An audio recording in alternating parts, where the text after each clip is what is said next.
여러분, 화내는 일이 많습니까? 웃는 일이 많습니까? 아마 담담하게 웃지도 화내지도 않는 사람도 많을 것이고, 저도 참 웃는 게 어렵습니다.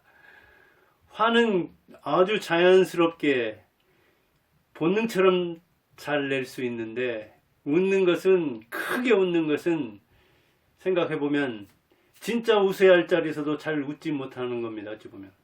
그만큼 웃는 근육은 발달이 안 되고 화내는 그런 근육은 발달됐는지 모릅니다. 그런데 우리나라 사람이 보편적으로 그런가 봅니다. 그래서 우리나라를 분노공화국, 불명예가 많죠. 사기공화국, 사기쳐도 처벌도 안 하고, 사기는 늘 남는 장사다 보니까 사기치는 사람이 많고, 국제적인 사기터다. 자살공화국, 우리나라 노인이든 젊은이든 자살을 많이 하다 보니까 인구 10만 명당 OECD에서 그 불명예를 아마 1등을 오랫동안 하고 있을 거예요. 특히 그 중에서도 노인 자살률은 세계 초인류입니다. 1등이라고 해요. 화낼 일 정도가 아니라 정말 자기 몸을 스스로 버릴 정도로 이렇게 세상을 울분하면서 분노하면서 사는 사람이 많다는 이야기죠. 그런데 왜 이렇게 화낼 일이 많을까요?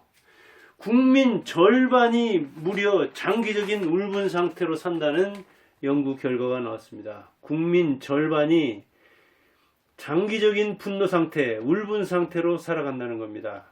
통화일보 기사인데요. 서울대에서 조사한 겁니다.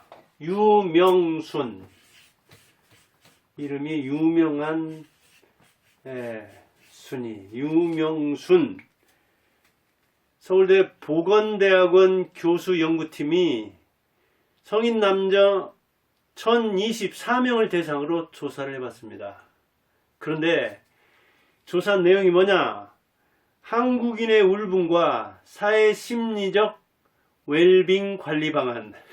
이름도 역시 학술 논문이고 조사다 보니까 한국인이 왜 울분을 하고, 그런데 그 울분하는 원인을 조사해가지고 울분 상태를 보아서 사회 심리적으로 잘 살 수 있게 잘 그것을 관리하는 방안은 없느냐, 이것을 조사해봤다는 거예요. 성인 남녀 1024명을 대상으로 서울대 보건대학원에서 이 유명순 교수 산하에서. 그런데 결과가 어떻게 나왔을까요? 왜 울분 사회 국민 절반이 장기적인 분노 상태를 유지하고 있을까요? 그런데 그 우선 결과부터 보면은 49.1%가 2%가 실제로 장기적인 울분 상태였습니다. 그런데 그 중에서 49.2% 장기적인 울분 상태라는 것은 좀 분노적 상태가 지속된다는 이야기죠. 어찌 보면 계속해서 분노를, 우리 남자들은 특히 다른 감정 표현할 줄 모르면서 다른 감정마저도 서운함이라든가 섭섭함이라든가 또 자기가 불만이라든가 이런 감정을 억제해왔기 때문에, 또 남자가 그런 거 가지고 화내, 남자가 그런 거 가지고 웃어, 남자가 그렇게 가벼워서, 이렇게 남자답게 밥 먹는 게 뭐고, 남자답게 화내는 게 뭐고, 남자답게 말하는 게 뭐고, 남자답게 걷는 게 뭡니까? 남자라는 틀 속에 가두어서 그 감정마저도 자연스럽게 표현하지 못하게 하다 보니까 본능에 가장 가까운, 어찌 보면 생명을 보존하는데, 자기를 지키는데 가장 중요한 감정 표현인 이 분노로 모아진다. 그래서 남자는 분노로 표현할 줄, 즉 분노를 분출할 줄밖에 모르고, 그리고 다른 감정마저도 분노로, 웃을 때도 어찌 보면 그래서 경노하는, 그 속에는 자기가 세상을 우습게 본다거나 상대를 우습게 본다거나 자기를 그렇게 우월하게 본다거나. 그래서 왜 대통령이 경노합니까? 대통령은 말로 해도 다 겁먹는데. 그리고 또 왜 밑에서도 어찌 보면 서민, 저보다 그 미천하다고 생각하는 사람, 그 사람은 또 왜 늘 분노에 휩싸여 삽니까? 이런 것을 어찌 보면 이 심각한, 어느 정도 심각한 상태인가, 어느 정도 이렇게를 보니까는 장기적 분노 상태에 든 사람 중에서 9.3%는 아주 심각하다는 거예요. 어느 정도 심각하냐? 어찌 보면 우울감, 이 분노적인 어떤 그 정신 상태, 이것을 극도로 유지하는데, 또 이 중에서도 60%는, 그러니까 극심한 분노, 장기 상태에서도 극심한 분노를 하고 있는 사람은, 극심한 상태에 이른 9.3, 이 사람 중에 9.3%, 그리고 그 60%는 자살을 생각할 정도로 그렇게 울분 상태를, 분노 상태를 유지하고 있다는 거죠. 어찌 보면 분노를 밖으로 표출해서 다른 사람을 해하는 사람이 있는가 하면, 분노를 자신에게 표출해 가지고 자기 목숨을 던지는 것은, 그것은 자살이 되는 거죠. 그러니까 이 분노가 어찌 보면 타인에게도 미치고 자신에게도 영향을 미치는데 장기적 살해자일 수도 있죠. 스트레스, 그것이 심각한 상태가 장기적 분노니까요. 그런데 30대가 가장 많습니다. 14%가 이 장기적 분노 상태이고, 60대 이상은 약 3%로서 최소라는 거예요. 아니, 30대면 가장 희망적이고 사회활동을 이제 진입해서 인생의 어찌 보면 직업 시작기, 그 다음에 결혼 시작기, 그리고 사회에 나가서 자기를 이제 진짜 말 그대로 입지전적인 인물로 만들려는, 사회에서 사회심리적, 사회문화적 성공을 탈취하려는 그런 상태잖아요, 지금. 그런데 사회에 진입하기도 전에 취업, 이거 불공정하다. 아니, 지금이 어느 시대인데 학연이 있고 혈연이 있고 지연이 있느냐? 지금이 어느 시대인데 남자가 있고 여자가 있느냐? 왜 나는 열심히 해가지고 자격증 따가지고, 그리고 다른 어떤 그 경력까지 쌓아서 이렇게까지 준비해가지고 외국까지 연수까지 갔다 왔는데 왜 나는 떨어뜨리고 저 친구가 합격하는 거야? 하면서 입사는커녕 서류 전형도 통과하지 못하는 자신에 대해서 불만하는 게 아니라, 그 회사, 그런 사회, 그리고 그를 이루고 있는 면접관들, 되게 40대, 50대 그러지 않습니까? 자기를 채용하는 사람들. 그런 사람들에 대한 불만이 많다는 거예요. 근데 60세 이상은 그런 불만이 적다는 거예요. 또 자신을 하층이라고 인식하는 경우에는 장기적 울분을 60%가 표출했는데, 공정하다, 우리 사회는 그런대로. 그리고 이제 부정부패도 상당히 사라지지 않았느냐, 이렇게 인식하는 사람일수록 울분을 적게 느꼈다는 거예요. 여기서도 그러면 공정하다고 믿는 사람은 누구냐? 60세 이상이에요. 공정하다고 믿으니까, 결국 그래서 사회가 그런 대로 괜찮다고 보고 공정하다고 생각하니까 울분을 덜하겠죠. 여기서도 20, 30대는 공정하지 않다. 공정신뢰에 대한 그 믿음이, 공정신뢰가 낮아요. 취업, 승진, 그래서 어찌 보면 입시에 대한 그런 것도 자기가 당사자로 연결되어 있기 때문에 부모들이 느끼는 것보다도 학생들이 더욱더 내신이라든가, 그래서 그 조국 딸 조민 그런 사태에서도 20, 30대들이 아주 그 사회에 나가기도 전에 이렇게 불공정한 것을, 더군다나 그것도 교수가 뭐 법무장관까지 했던가요? 잠시 했던가요? 임명했는데 안 됐던가요? 아무튼 지금은 또 국회의원까지 돼 있고, 그런데 이렇게 그 불공정한 데서 우리가 살아가야 되겠느냐? 아버지 찬스를 이렇게 사용해 가지고 누구는 잘난 아버지 든 덕분에 우리 아버지는 미천하고 이름 없기 때문에 내가 이렇게 고생하는 거냐, 이런 인식을 가질 수 있다는 이야기죠. 그런데 정말로 60세 이상이 세상이 공정하다고 느낄까요? 그래서 이 장기적인 분노 상태에 덜 빠질까요? 제가 60대 아닙니까? 60대 노인이죠. 제가 생각할 때는 20, 30대의 공정은 어찌 보면 선진국 수준이죠. 그걸 보고 자랐으니까요. 그리고 공정 기준이 그만큼 높죠. 투명사회에서 살았죠. 인터넷 시대. 어찌 보면 뒤지면 다 알 수 있는. 그래서 어찌 보면 입시 그 비리 문제도 조국 것이 더욱더 세상 만방에 퍼졌는지도 모릅니다. 그런데다가 인생 경험이 적기 때문에 아직도 그 잣대가 기준이 명확하죠. 공정에 대한 기준이. 사회 정의에 대한 그 기준도 명확하고. 그리고 정의감이 그만큼 불탄다는 얘기죠. 좋은 현상이죠. 이성과 현실은 차이가 있는 거죠. 당연히 있는 거지만 20, 30대의 기준이 틀렸다고 볼 수가 없는 거고, 그럼 60대 이상의 지금 공정하다. 그래서 나는 장기적인 분노 상태에 빠져 있지 않다. 이게 또 옳습니까? 그것도 옳지 않죠, 역시. 저도 20, 30대는 더 지금 20, 30대 못지않게 제 아들 30대들인데 둘 다 더 분노했는지 모릅니다. 왜냐하면 제가 그걸 실감했으니까요. 학연에 지연에 어찌 보면 치를 떨었습니다.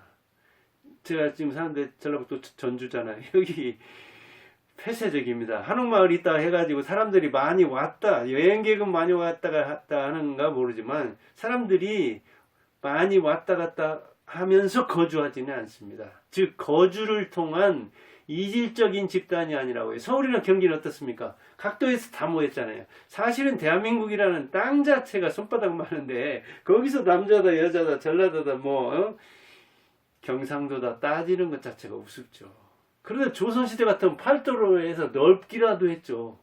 그런데 그때 역시 노론이다 서론이다 북파다 남파다 복잡했죠. 조선시대 못지않게 지금도 복잡해요. 여기 전주도 보면 굉장히 폐쇄적이에요. 그래가지고 연고주의 매우 강하죠. 보수적이죠.